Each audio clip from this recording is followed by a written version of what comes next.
What's up guys, Omni here. You guys know how it goes, another day, another video. Last night I tweeted I sleep. What recent news, topics, tweets, videos y'all want me to talk about tomorrow? Well, as I've said, you should talk about the Federal Reserve pausing its extended campaign against inflation and how it's going to impact the upcoming year. Finally, somebody is asking the real questions, the ones that matter to you and me and everybody watching this video right now. These are the type of questions that I really talk about when it comes to my Patreon. So it's a bit refreshing to see this on the main channel. If you guys don't know, interest rates are at an all-time high, okay? The price of purchasing a home, price of buying a car, the price of buying eggs, everything is more expensive almost than it's ever been in its entire life, and it seems to only been going up and up. And the Fed, the people who are basically responsible for controlling the nation's economy to an extent, has been raising interest rates in order to make inflation go down. As of yesterday, officials at the Federal Reserve in charge of the nation's monetary policy increased their estimate for how long they'll squeeze inflation and the economy by keeping the central bank's benchmark interest rate high, while Fed officials declined to raise the influential Fed funds rate any further than its current 22-year high. They signaled that they'll keep the rate higher for longer when the last time they made forecasts was in June. This essentially just means that everything is going to stay expensive, okay? Right now, if you're trying to buy a house,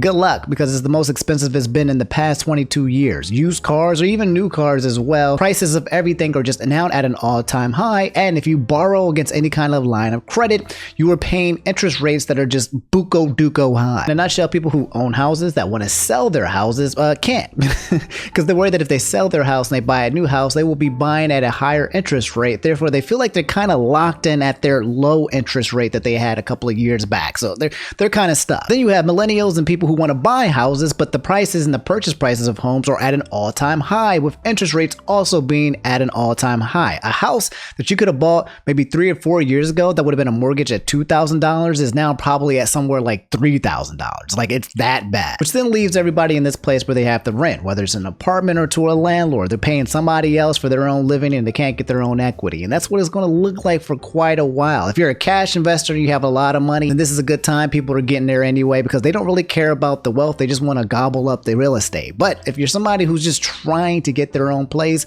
right now it's just looking no bueno. So that's what you're kind of looking at for the end of the year until we find out if interest rates will eventually drop or if inflation will also lower. There's also a good chance that interest rates keep going up so that the Fed keeps trying to attack inflation. It seems to be like a never-ending story, and I'll give you guys an update on that when it does happen. So a lot of you guys asked me to talk about this. Hammy said this clip's been floating around for a while now. Sneako meets some of his fans, and to nobody's surprise, they're literal children he has cloned now. For those of you guys don't know who Sneako is basically Diet Andrew Tate, okay? I don't even know if you want to call him Diet Andrew Tate. This guy is basically famously known for being like the Joker and the clown of the internet. Everyone makes fun of him. Everyone calls him a cuck because there's a story that he talked about where he watched his actual girlfriend get smashed by another guy, and he kind of gets a lot of attention, but the attention that he gets is people bullying him on the internet. Yeah, I guess now he met up with his fans and they're a bunch of children. What'd you take?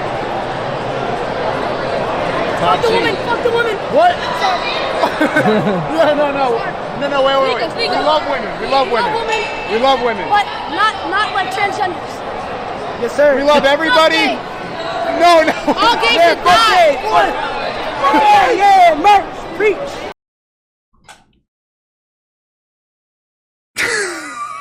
My God. Oh no, ladies and gentlemen, the children of America. I cannot believe I just heard what I just heard. That just like off the top, off the dome. What have I done? Can I get in the video? Fucking talk. Can I get in the video? Yeah. Talk to him. Yo, what's up? I mean, I don't think anybody's surprised here that Sneako's main fan base are like just young children. But also it's kind of wild to see the impact, right? Like an IRL in real time, to seeing kids just basically say like terrible, hateful things as much as possible and be like, boys will be boys. We're all just funning around here. as we all say that we hate the gays, because I feel like people joke around about it. Innately, I think a lot of these guys out here end up growing up to be some of those same hateful people. Or there's some people who aren't in on the joke and they're just like, yeah, I'm not going to just believe in that. It comes to Sneako that he's doing this for his own benefit, period. This is just how life works, and most people work as well, okay? Everyone's trying to get their own, and everyone realizes that, yes, if you cater and you pander to a specific type of demographic in a certain kind of way, it'll get you publicity, it'll get you views, it'll get you clouts, it'll get you clicks, and it'll get you money. And that's specifically what he is doing. He doesn't care about anybody except for himself. He does not care about the kids for the future. He does not care about any of the agendas. He's not on any side. He's just doing his part to make his money. Period. Adin and Preach seem to be back from tour, and they actually reacted to the clip as well. And I also share with you guys what they had to say about it as well. We love everybody. Max, t'allais loin. Très rapidement, mon ami. Yo, j'étais pas prêt. I was not ready for that shit. Is that French? In case you're wondering what the average Sneako fan looks like. That shit went that way. It went left. Right. Oh, wow. Oh. That, hey, yo, so young with, whoa. At that age, this guy's like 11 or 12 yelling, fuck the women, Andrew Tate. All right. All right. Yes, sir. We love everybody. No, no. All gays Yeah, should fuck die. it. Yeah, yeah. Whoa, kid. It's just funny. I encounter fans all the time. I don't think I've ever encountered anyone below the age of 14. Or screaming stuff like that. No. Anytime anyone's ever approached us, it's always been very calm and cordial. Very, very calm and cordial. Yeah, same. But just imagining seeing my fans and that's what they yelling. You want to see what his response was to like? Sure. All right, what is it? They are children and obviously joking. This is how I was at 12. But if it sounds egregious to you, blame the rainbow flags in their classroom. Blame the media for emasculating men. No, my guy. No, my guy. Boys will be boys. You know, what a lot of the audiences these people foster in regards to people is like a lot of this stuff. Were you ever yelling shit like that when you was a kid? Let's be fair. No. I think the biggest thing I might remember is watching rappers and yell to get money. Yeah, that's exactly what I said. We also grew up with media influences that weren't exactly. It's just he's a negative influence of today. Yeah. But even when you're growing up, there's a lot of hip hop artists or whatever you was watching that were sending some wrong messages, and kids was listening and simulate that stuff. Yeah. I'm not gonna sit here and pretend like rap music made a bunch of my homies gentlemen when I was a kid. No. But I was not necessarily repeating those stuff. Maybe not you individually, but the people around you. Wow, you asking me. I mean, it doesn't make what he's doing fine or good now. It's just recognizing that the same way we had bad influences today, a lot of these red pill losers are a lot of the bad influences for young men today. I think it all boils down to the fact that Sneako just wants to be infamous or famous for whatever reason possible. It doesn't matter what it is. It doesn't matter if he's spewing out hateful stuff that actually impacts people. You know, like the fact that the gay people are literally targeted and killed all around the world. I don't think he cares about any of that as long as he is getting attention, and then that attention can somehow turn into clout and or money. He does not care about the kids. He does not care about the gays. He doesn't care about the women, and he doesn't care about you red pill folks or men at home who are struggling or who are lonely. He just does not care about anything except himself. It's not new, but it's just kind of like, again, while seeing it happen in real time, and you just see these kids basically say and repeat what he says on playback, like off the dome, off the top of their head. It's kind of wild. It's whack. I'm not surprised, again, that his demographic is just young, impressionable little kids. But you know, that's what he's doing to this new society, and it's going to be like that, and the world's going to keep going around. It's going to keep happening in every generation, right? It's just wild to see yourself be responsible for people who might grow up to be very terrible people in the future. All right, I guess we'll talk about this briefly, guys. Jong and a lot of you guys asked me to just bring it up and said Adin Ross interviewed the Walmart Kim Jong-un.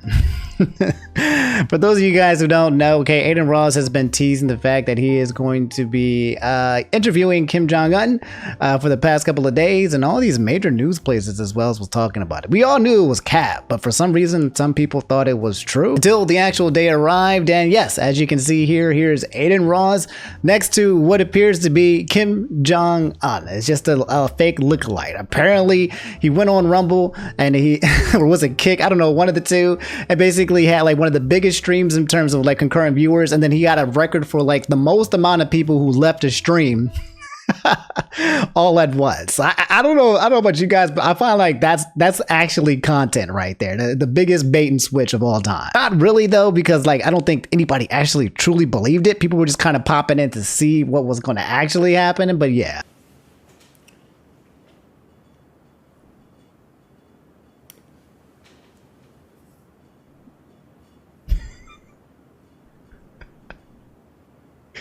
Hello? Here's another clip that was going around. Adin Ross, the fake Kim Jong Un, and Andrew Tate just randomly up in this bitch too as well. Just like you just got all three of these dudes just randomly hanging out in the stream. To fuck my sister. She really needs a big dick. I mean, look at that face. What the fuck? She is uptight. She's uptight. You know, And I let me can tell you all a guarantee short, let me tell you all a short story. When I had no money at all, and I was growing up in Luton on a council estate with a single mother with no money, I had all these dreams of what I'd do if I ever got rich. Andrew, if you make hundreds of millions of dollars, you're going to do this, you're going to do that. Turns out I go to Romanian jail and get woken up at 3 in the morning by Adin Ross to come and talk to a Kim Jong-un impersonator. What am I doing with my life? I'm having a midlife crisis now. What am I doing? I am filthy rich. What am I doing? Jong! How you doing, my G? Hello, Mr. Andrew Tate. Yeah, I'm not bad. How's things over there? For me, it's always good. Good. I see you're working on your missile tech, trying to keep your country sovereign. Good luck. Of course, of course. Unfortunately, American the Great Satan has been trying to keep my country down ever since 70 years ago, when my country was. And I swear to you, Mr. Tate, I will destroy America. Bro, alright, hold on a second. You don't have to That's say. good news. Aiden's No, over it's- there, so you can. No, but it's not good news. It's okay, he's safe. He is safe. Bro. You're in Florida, that's where my man Donald Trump is. You will not get nuked. You're safe in that state. So any Americans, if you want to be safe, move to Florida. I got nothing to say. You know what? Content is content. It's content. That's it. So a bit of epicness. And hey, Omni, just want to say that every time I see Indi in a video, it inexplicably makes me feel the need to get a cat as a pet because you make having one look wonderful. Hope you're having a great day, and can we please see the cat? All right, it's been a couple of weeks, I guess, since I've been showing the cat. I've been showing him on the Patreon, but it's been a while since I showed him on here. So here he is. Here's the gang.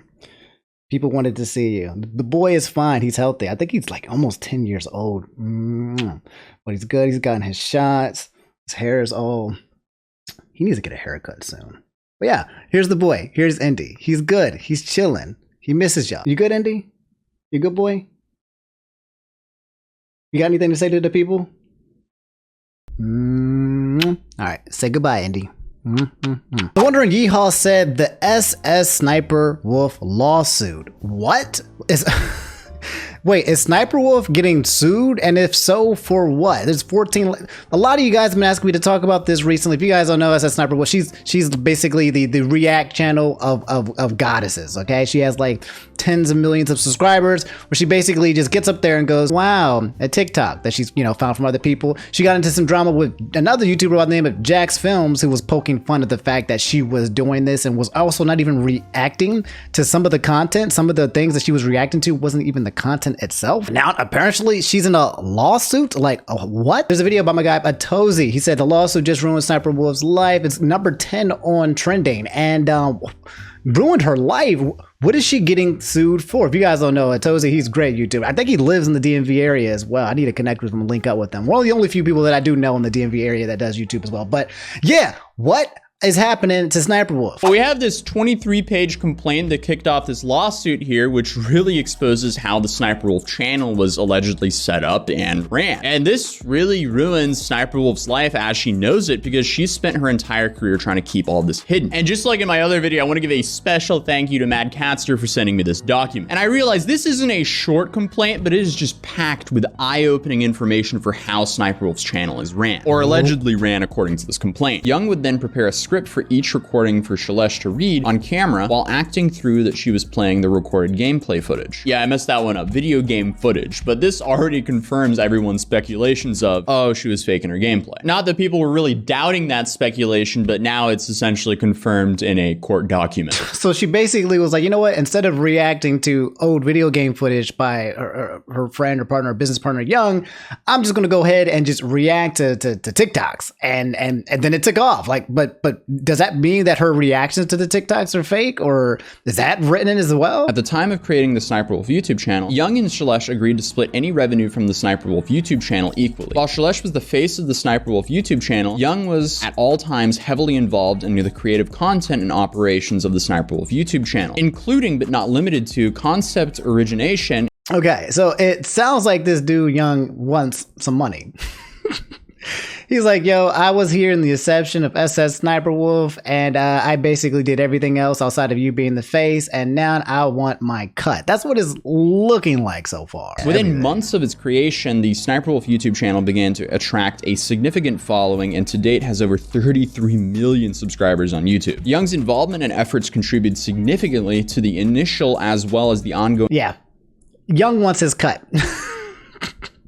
Jong said, yo, I created who you are, and now I want my pay. Is he not getting paid? As of the date of filing this complaint, Jong remains the statutory agent of Channel Red. In organizing and or otherwise establishing Channel Red, Jong and Shailesh entered to the verbal operating agreement, whereby each of them owned 50% of the membership interest in Channel Red, and agreed to split all profits arising from the business and operations of Channel Red equally. Pursuant to the terms of the operating agreement, Jong and Shailesh were to maintain equal access to all associated YouTube channels, as well as joint decision-making in regards to the business and operations of Channel Red, including but not limited to creating, posting content, as well as entering into potential business opportunities. I think this is it. I think this is the part where it has to get nasty, because it says September 22. Okay, we're in 2023. That means they had a divorce literally last year. So now I'm guessing some things went awry. September 2022, Jong and Shailesh separated or otherwise terminated their romantic relationship. So that must be the catalyst for all this, because I'm assuming that Sniperwolf no longer wants to be involved with Sausage and have them take 50% of her business. Correct. When, according to this complaint, they made it. They own it 50-50%. But it also says here it was done via a verbal contract, so that makes things interesting as well. But following the termination of the romantic relationship, Shailesh began actively taking steps to lock Jong out of their business relationship conducted through Channel Red. Following termination of the romantic relationship, Shailesh unilaterally conspired with Channel Red's brand manager, Kevin Gold, to seek and enter into business agreements and or brand deals with certain companies, including but not limited to G Fuel, without disclosing the details of said arrangements to Jong. So she basically got a divorce with the person who helped create her company. 50-50 is what it was. And now she's trying to take deals and sponsorships and not share it with them anymore. She's like, look, we're divorced, but I don't want you having any kind of like revenue that comes from any sponsorships from G Fuel or Raid Shadow Legends or anything like that. They're basically trying to keep money out of his pocket. If you guys want to know the full detail of what's happening with this lawsuit, you guys can come over to Atozy's YouTube channel. It's only 17 minutes long, but he goes over the entire lawsuit word for word, bar for bar, and dang. Long story short, it looks like Leah, aka Sniperwolf, who makes a living off stealing other people's content, has then decided to try to steal money from her own business partner.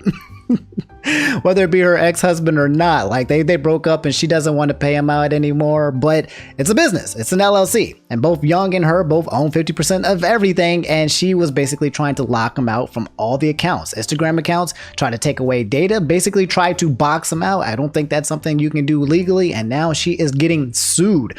I don't know for how much, but my guess is there's going to be some extreme damages, and it might make the actual website, aka Sniperwolf's YouTube channel, it could be pending. This could be something where the channel doesn't exist no longer in the future, or if it does exist, it might be ran differently. We don't know. We shall see. I'll let you guys know. So guys, quick update when it comes to the writer's strike that's been happening since May. My guy Trofest said the writer's strike is finally over and they're likely signing the deal tomorrow, which is today. In case you guys didn't know, the WGA, aka the Writers Guild of America, has basically been on strike against Hollywood, and that's why you haven't been seeing some of your favorite late night shows by Jimmy Fallon or any of these other people, movie shows and everything has been pushed to like years and years in 2024 and 2025 because writers have been refusing. They have been on strike to be working with these agencies up until what appears where it may be coming to a resolution as of today. This article by NBC said a source close to the negotiations told NBC News that talks Wednesday were productive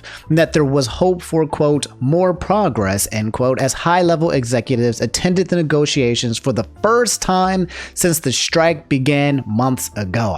High-level executives went to the negotiations for the first time? That's absolutely whack. On Wednesday night, the Writers Guild of America and the Alliance of Motion Picture and Television Producers released a joint statement saying both sides had met for bargaining and planned to meet again the following day. So I don't want to jinx anything, but it looks like that now that the big heads are here, they're talking, there might actually be some progress. It might not actually finish. They might come back here and be like, psych, we don't agree, but it looks like it could be ending. CNBC reported that the two sides hope to finalize a deal by Thursday, which is today. It's 9:12 a.m. Eastern, and still no news of the strike actually officially ending, but it seems like it may now be coming to a close now that the big hits finally came and sat down. It's so whack that it took them so long for them to take this seriously, to come and sit down at the table and talk to the people who are doing the strike, in my opinion. But yeah, if it does end, that means you can get your movies and your shows and everything will start being in production. I'm curious to see what the contract is going to be. And when it does come out and we see that people are getting paid properly, I'll let you guys know the full details and the extent when it comes to that. Payment, AI, streaming services, the whole shebang bang. All right, guys, a lot of you guys have been asking me to share this clip with you guys to spread the wealth and the happiness that is McDonald's in Japan. It's a cute clip. I'll play it. Hopefully it doesn't get, ejectocito cazoed for audio, and if it does, I'll just put it on Patreon or whatever. But yeah, I think you should watch this. I think it'll brighten your day.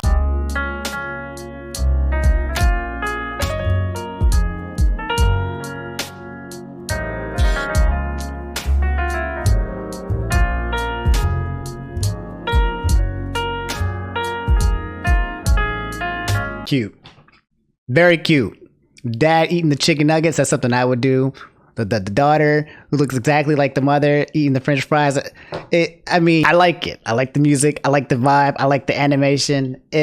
You got me. Commercialism. McDonald's, corporate, you got me. So guys, a quick public service announcements, okay? This is for your own defense if you haven't gotten yet, but if you watch Jujutsu Kaisen or if you watch Chainsaw Man, okay? I highly recommend that you mute everything when it comes to those animes, okay? Mute the actual anime and the words itself. Mute the main characters. Just mute it all, okay? Because there are spoilers galore everywhere. You're not allowed to travel the internet without getting spoiled by those two anime and some other animes as well. It's terrible. You're being on the internet and trying to watch anime because, like, if you're a person who reads manga, you're like, oh yeah, I know exactly what's happening, and these manga people flock to the internet and spoil everything for everyone. So just run, okay? Mute it, and then just when the shows pop up or when they come out, watch it as soon as possible. Maybe you won't get spoiled. I got and I have some people that you actually know that I just muted. I just straight up muted. I'm not even going to unfollow them. I'm just going to mute them and then never interact with them ever again because they are pieces of shit for basically spoiling the anime for me. If you guys know me long enough, you know that I hate people who spoil anime or movies or games or anything like that. I hate spoilers. So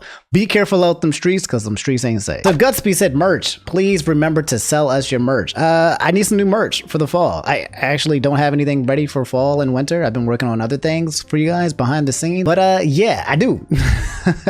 So guys, help me come up with some ideas. If anybody has an idea for some merch, whether it's a hoodie or fall jacket or whatever, okay, let me know. Send me some DMs, okay, and I'll just straight up just pay. If it's good enough, I'll be like, all right, cool, I'll include you in. I'll give you a little payment for the design concept because I am not creatively good enough to create enough merch for you guys.